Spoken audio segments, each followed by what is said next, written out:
Kwa hiyo tukija kwetu huku, ukimwangalia ndugu yetu Khamis Imam mapito yake ukiangalia ni Abul Hasan al-Ma'ribi.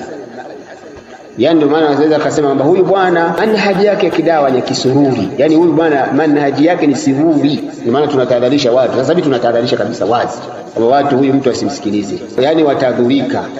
Fahamtum? Watu wasisikilize huyu mtu mpaka arudi kwa Allah tabaraka wa taala. Mpaka arudi kwa Allah tabaraka wa taala. Kwa sababu amekhalifu misingi ya da'wa salafia.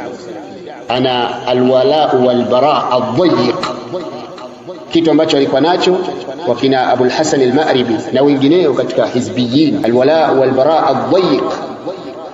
Ana analingania taqlidun a'ma, ta'assub adhamim, ta'assub sio ta'assub kwa haki.